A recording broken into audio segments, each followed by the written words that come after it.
Hi, gang, and welcome back to the New Variety Art Show. I'm your host, Brad Zinn, as we prepare to spend another half hour getting to know one of the fascinating and interesting people from the world of variety arts entertainment. Now, you may ask, well, what is that world? Well, we're talking about magicians, mentalists, psychics, hypnotists, clowns, mimes, belly dancers, caricaturists. We've had a little bit of everything on the show, and we're going to continue to bring you these guests because we want you to have the opportunity to get to know these folks one-on-one for about a half an hour, and maybe the next time you see a variety arts performer live and in person, you'll be able to appreciate what they do just that little bit more.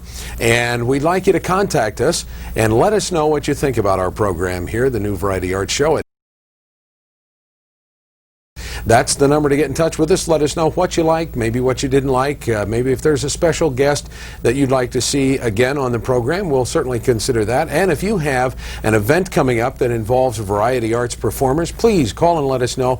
We'll do our very best to mention it on the program and get folks to come out and enjoy variety arts entertainment where they can best enjoy it, and that's live and in person. Right now, here's somebody who's live and in person. We think, the last time we checked, our musical director, Van Corrigan. I don't know. I think I'm live and in person. Well, you can be seen live and in person. Why don't you remind everybody where that is? Right. Every afternoon for afternoon tea at the Phoenician Resort. The fabulous Phoenician Resort. Fabulous Phoenician Resort in Scottsdale. I was just out there the other night. I don't mean to interrupt. Kidding. I did. They had a group of folks. I won't mention the name of the company, but it was people who sell cemetery plots. And I kid you not, and I did an MC bit for their Academy Awards thing. It was they're a lot of fun, those folks. You really go all out. I do. I get all the #1 prime stuff. Wonderful. In town. Well, next time stop by for the tea, which is from 3 to 5 in the afternoon. I play the concert Steinway. It looks like a large coffin casket. They probably were there and heard you play. And they were probably wanting to take that and probably use it. measuring it for a plot. Lincoln, for something. Well, you know, Van, we have a very special guest with us here today. He is one of the world's leading mentalists, and he can talk better than I can, we hope. Leading performers of mentalism and ESP demonstrations. Yeah, I've used that in my car. Have you? ESP? Oh, no, that's STP. We'll have Mario on some other show.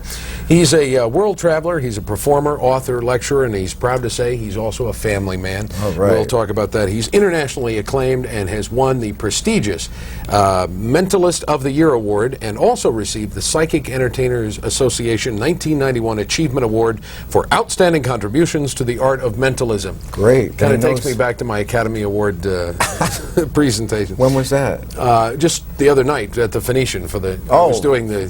See, it kind of brought back so memories. Memorable. Yeah. Well, we're justly proud to have him on the program here today, and being a mentalist, he already knew that we were happy to have him. But we're going to go over and meet him now, and his name is Mr. Larry Becker. Larry, thanks for being here today. My pleasure, Brad. Well, our pleasure, really, to have you here. You have had an amazing and varied career in the world of mentalism, mind reading, ESP demonstrations. Been all over the world and received all these awards. And our show gives folks an opportunity to get to know a little bit more about you, and I'd like to learn more about you myself, so maybe we should start back at the beginning. You really want to go that far? Well, we've got plenty of time, and we wanted to find out what was your first brush with show business? What sparked your initial interest? Well, my initial interest, I think, came from my dad, who was a society orchestra leader back in Baltimore, Maryland. And through him, I got the opportunity that not many young aspiring magicians get to meet some of the greats in show business. And he was very helpful, and so were they. Care to drop a few names for us? Well, some of the viewers might remember some of these. I don't know if these will mean anything to your audience, but certainly Cardini, who was the premier sleight of hand artist of his day. Blackstone, the father, the Blackstone son, Sr.? Yes, and we'll talk about this other fella in a moment. His name was Doc Marcus. Doc Marcus. Doc Marcus. Now, not too many people are familiar with that name, but He started out as a serious magician. I'll tell you a little story about how he changed careers. Now, I read something about you also saw another famous stage illusionist who had a goatee and a mustache. Yeah, he was one of the last of what they called the full evening shows, and his name was Dante. His real name was Jansen, and my dad took my brother and I to see him. I guess I must have been about 13. At the old Ford Theater in Baltimore, which is no longer, and I spent the most marvelous afternoon of my life watching a true illusion show, 2 hours, a real spectacle called Simsalabim. And by the time that show was over, I was, as they say, hooked. Yeah. They don't even do 2 hours anymore today. Even David Copperfield does like about an hour and 15 minutes. Well, he works faster. Yeah. But 2 hours, that had to have been the experience of a lifetime, really. Oh, it really was. But from those humble beginnings... it's a shame that the young folks today don't have a chance to see those big shows. However, David is still touring, and he's coming here to the Valley in May. So this should air before that, so if you get a chance, come on out and see David Copperfield. You're going to see a different kind of magic today, a different kind of slant on it. Your father was an orchestra leader, yes. Is that right? Now, there was another famous magician who was an orchestra leader. Do you know who I'm referring Richard to? Himber. Did you know him at that time, or did your dad know him? I met Richard Himber much later in my career. There might be some folks out in the Sun City area that remembered Dick Himber as an orchestra leader, but maybe they didn't know he was also a magician and a mentalist. Very well known and inventor of magic. Yeah, that's right. You and I have I read some material on you about meeting Jimmy Grippo, and I wanted to share what happened to me, but you tell what happened to you when you first met Jimmy Grippo. We should set this up and say Jimmy Grippo worked for years and years and years at the Bacchanal Room, Caesar's Palace in Las Vegas.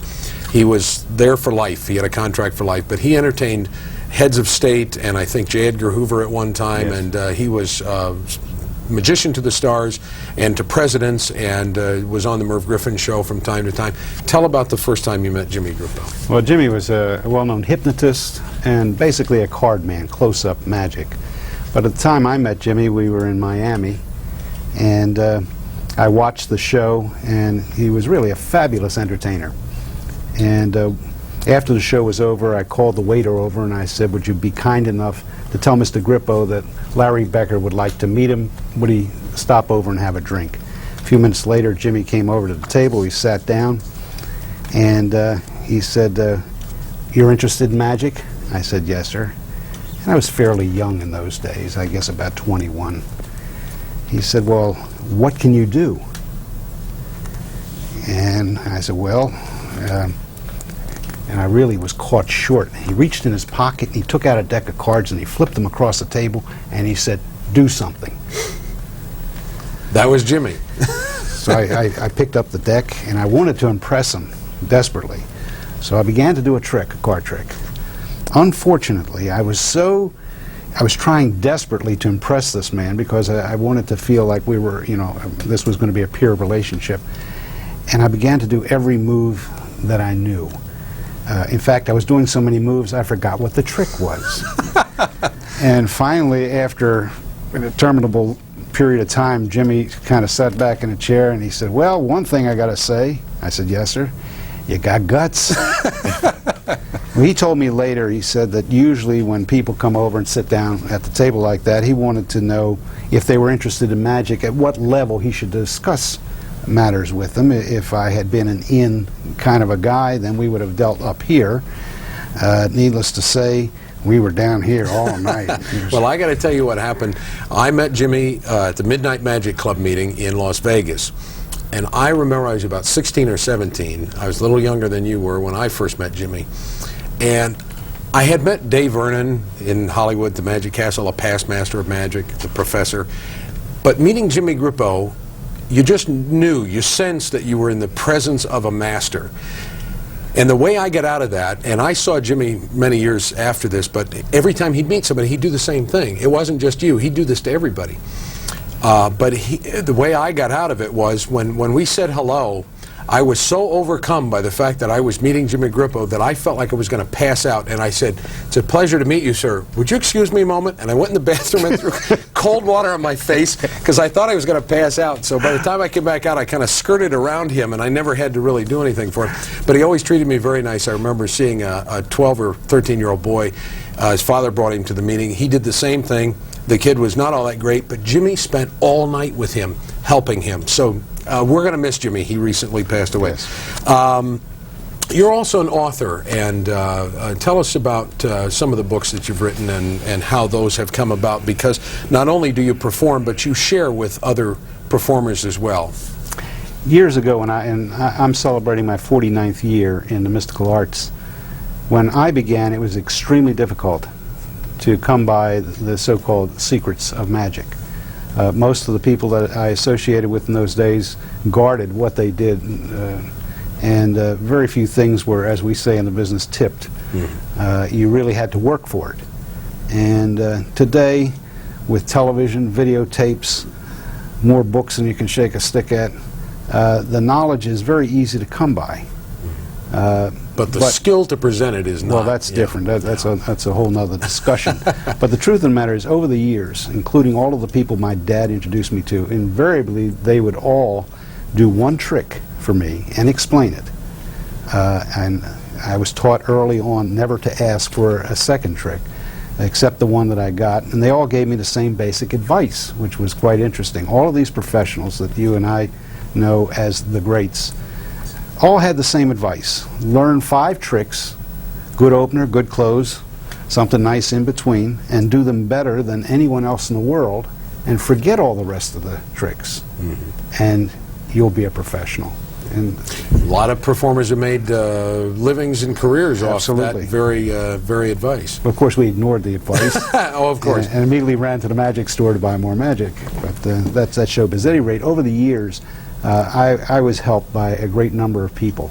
And I know that I certainly wouldn't have been able to move as quickly as I did through the ranks had it not been for the graciousness of an awful lot of people. Now, another influence in your young career was the magic shops that were available to you in the East Baltimore area.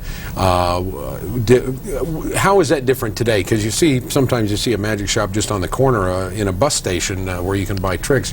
What were the magic shops like? Well, they were a meeting place, and today the marketing of magic today is extremely different. In those days, we had a home away from home. It was a place to go on Saturday afternoon. You could hang out, and you'd meet everybody from the rankest amateur to the local professional to the visiting professionals who came into town. That's one of the reasons why, after all of those years, I decided to give back a little bit of what was given to me, and I began to write the books. Now, these things that you put in the book, are these things that you create, how do you go about that? I want to understand the creative process, because there's a lot of people out there that just feel like their problems, they can't solve their problems, they're insurmountable. Obviously, somebody who sits down and creates like you do has got to have some secret of being creative, and maybe you could share that with us. I think there's 2 prerequisites for being creative. One is to work at it. Most people wait until they have a problem, and then they have to be creative. And it's very difficult to call up your creativity on notice. In other words, I must be creative today, I must solve this problem. You know when I'm creative, Van? It was after the show. Driving home, I think of all of the wonderful things I could have done, and I have to file them away. I'm sorry, the second thing you were Well, you're saying? lucky you do a weekly show. We don't all have that chance. But the most important thing is, as I say, to be creative. The other, I think, is not so much a learned skill. I honestly believe that while we all possess a certain amount of creativity, some of us have more inborn creativity than others. As Harry Anderson says, some of us are more full of it than others. Absolutely. Right. And he was right. You are a recent, now you grew up in the East Coast area of the United States. Is that where you made your home? Baltimore, Washington, New Jersey, and Florida, and then about 2 years ago we moved here. What brought you out to you live in Carefree, is that right? Carefree, Arizona. That's a beautiful area. I'm very jealous. I want to smack him. I want to smack him. What brought you out to the valley? We really don't know. I'm very impulsive, as my wife will tell you. And we were living on a little island, barrier island off the coast of Florida. And instead of building a house there, we decided that we would look elsewhere because we were concerned about hurricanes and getting wiped out. And somebody suggested, why not fly to Scottsdale? So I flew to Scottsdale.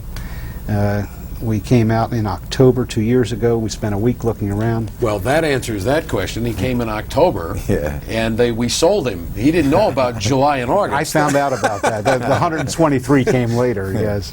And we came back a month later and eventually found an area out in Carefree, which we like very much, and we're very happy out So from an island to the middle of the desert. there. Each has its own beauty. Well, we're glad you're here. You spent a lot of time in the Army as well, entertaining, and you've traveled the world as a performer and a lecturer. One particular incident, maybe you'd care to share this with us, was something that happened to you in France, I believe it was, when you were on a lecture tour. Do you remember this? No, I will never forget this. Let me tell you why. Let me tell you why I want to bring this up, because a lot of people believe that show business is all glamour and it's all sparkle and glitter, and we as performers we live a carefree life and nothing bad ever happens to us. And I think it's stories like this that remind us that we're all human and bring us back to reality. I'll try to make it as quickly as possible. I was on a 6-week tour doing 25 cities in 6 countries. I had gone through Italy, done 8, and I was on my way to France, passing through Nice. I had gone from Rome to Nice. When I got to the train station in Nice, I had heard that the place was infested with some disreputable characters. Please watch your luggage. Sounds like New York. Well, some of these places are worse. At any rate, I had about 6 heavy cases. And when I went to get off the train, I had to cross over several tracks in order to get to the steps leading up to the terminal, to the station. And the cases weighed quite a bit. And I saw the little trolleys outside, and I didn't have any French money with me. So you needed one crummy 10-franc coin, and I would have saved myself a hernia. So I had to carry these cases. When I finally got up there, felt like I was in a cardiac arrest. And I saw an elderly woman with some children, and I figured, well, I'll get rid of 2 of the heavy ones. So I parked those near her, figuring that if anybody saw them, they would think that they belonged to her. Sure. The rest, I looked down at the end of the station and I saw the baggage room. So I managed to get down there. I parked my luggage in front of the guy and I said, do me a favor, watch these cases. I got 2 more I got to go back and bring. And then I ran back, grabbed the 2 big cases, came running back. One of the cases was gone. The people behind the counter didn't speak English. Just a minor detail. Small detail. And the case that was stolen contained all of my apparatus, and that meant that I had to cancel 18 engagements and head for the airport and end of tour. So I sat in the middle of the station, and all of a sudden 3 gendarmes came up, plainclothesmen. And we were having difficulty talking because I didn't speak French, they didn't speak English, but they told me to sit tight, they would be back. And there I was sitting in the middle of the station. My tour was at an end. These 3 fellows could have been the thieves for all I knew, and Sure. I didn't, come back 3 days later. At any rate, they came back a little while later and they said they made me understand, they wanted to get someone who spoke English so we could converse better. They took me to a bureau next door. Gal was on the telephone. All of a sudden, out of the corner of my eye, I saw one of the detectives run outside. They grabbed the guy that had a gun in his head. They took him into the station. They questioned him, and it turned out he was the thief. My bag was in his room across the street in a hotel. They returned the bag, and I kept on my way. That's it, as quickly as I can tell it. Great. We are quickly moving through our half hour, and I know that you have brought some things to do for us today. And would you favor us now? Before you start, I want to make a disclaimer here that there's no electronic trickery here. There is no camera cutting away. That we're not editing the tape. You have not instructed me to do anything. I have no idea, except that I ask you if you could demonstrate a little bit of your powers of ESP for us today. Do you have something? something? Yes, you can do I for will us? attempt to do something very quickly. A little bit of mind control. Okay. I've got the real the right McCoy. subject. Yes. I've got an envelope, and in this envelope is a coin. And I'm going to ask you to match the coin in the envelope, even though you have no idea as to which coin I have placed here. But on the table in front of us are 4 coins. Now, actually, They're invisible. they're invisible because there's nothing here. Okay. But I'll describe them to you, Okay. Brad. The first one is a silver $half so that you'll easily recognize it. The second, an old British penny, which is copper, also easy to recognize. The third one is a Chinese coin with a hole through the middle, and you could be thinking of that if you have a yen too. And the last one is a guilder, Dutch guilder. A Dutch So we coin. have an American coin, a British coin, a Chinese coin, and a Dutch coin. I want you one time, and this is where the mind control comes in, Okay. because I'm going to try to guide you mentally to one of these coins. And the procedure we'll use is as follows. Please pick up any one of the 4 coins right now. Pick it up. Okay. And since it's invisible, you'll have to tell the audience which one do you have. This is the Chinese coin because it has a Oh, hole in the I see. center. Okay. Would you care to change your mind? No, that's it. That's fine. You may keep that one, incidentally, as a souvenir. Oh, thank you very much. But to Who prove- says this show isn't profitable? But to prove that this is on the up and up, place that in your pocket so Okay. you'll have a hand free. You got it.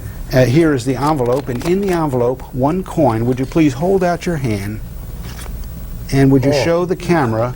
My goodness, 1 Chinese coin. Let's see, with the hole right through the center, right there. That is incredible. Now, how did you know that I would pick the Chinese coin? That's why I'm called a mentalist. Very good. Well, that's too good to stop. Do you have something else you can do for us? Oh, quickly. Yeah, we've got about 4 or 5 minutes left. Oh, okay. Well, let's try another one. Would you like to take a trip? Yeah, sure. We've been Okay, talking great. about traveling in Europe, but I don't want to lose my luggage. No. Can you This promise me is that? safe. Yeah, Okay. we're going on a class act. We're going on the Concorde. On the Concorde. Concorde, yes. I entertained people at Air France It's one a time, but they big didn't offer budget me. show right well, here. they didn't offer me a ride on the Concorde. Okay. I'm going to use this little card here, Okay. and I want you to be thinking about where you want to go, Brad. Okay. Which city? Ooh, don't tell me yet. Oh, okay. Just think of that city. You got one? Yeah. Okay. Which city would you like to go to? Copenhagen. Copenhagen. Yeah, there's a place I've heard a lot about. Copenhagen. I've never been there, but I've heard Okay. Now, I want you to imagine we're on the Concorde. We're flying Okay. through the air. We're going to land at the airport in Copenhagen. Okay. Now, what I'm going to ask you to do, in fact, maybe we can even use a few people around the studio. Would that be Sure, okay? we have a wonderful crew Okay. here. They'll help you out. You see, I had a premonition about the time we were going to land in Copenhagen, and I'm going to create a time purely at random. Okay. We'll let you start out. All Would right. you please call out any number from 1 through 12? Any number 1 through 12. Yes. Let's see. 10. 10. Okay. Who would you like to pick out the next number? Well, Van, how about, would you like to pick out a number? 11. No, Van, we can't have 11. You see, for the next digit, we need a number from 1 through 5. Oh, So yours is a lot easier. okay. 4. 4, that's good. Brad, would you point to someone else in the audience? How about our floor director over here? Great. Ed Zumak. Ed, what's his name? Any number from 1 through 9. Okay. Yes. 2. 2 is the number. Does anybody know the number that we have just created? It's actually a time. Should that be AM or PM, Brad? They usually get in late, don't they? Yep, let's make it PM. Okay. Okay. So I said 10, Van said 4. 4. and Fast Eddie said 2. So we went to Copenhagen, and our plane, the Landed. Concorde, landed in Copenhagen, right here, at 10:42. Right. Would you do me a favor? I Yes. recorded my premonition. Brad, pick up my wallet there. Okay. And open it up on the inside of the wallet. Come back here in the wallet. Just unsnap it, and you'll find a little pocket there, and it says timetable. Oh, okay, I Now, see it. I'll confess to you, I actually saw, maybe 4 or 5 different times when I was trying to reconstruct this. So I took one time and circled it in red when I was doing it. Oh, okay. Would you be kind enough to remove that and read off the time that was circled in red on the back of that card? Okay. Can we come in close here, maybe? Okay, timetable, and then on the other side, there are a number of times. 4:15, 9:32, 11:21, 8:05, and circled in red is the time, 10:42. Incredible! How does he do that? That's Very great. well. Larry, that's wonderful. How are we doing? Are we gonna talk a little more, or what's where are we at? Well, I don't know. Well, we'll ask you another question. Have you had a favorite? Okay, we got a couple minutes left. Sure. Tell us a favorite memory you've had of traveling on the road. Show business has been very good to you. I'm sure that there had to be something that made you proud, or a good memory of. I think they've all been good, Brad. I think over the years, one of the most enjoyable things outside of doing what I love to do has been meeting the people that I've met. And it seems like being in the mystical arts, no matter where you go on this planet, you have instant friends.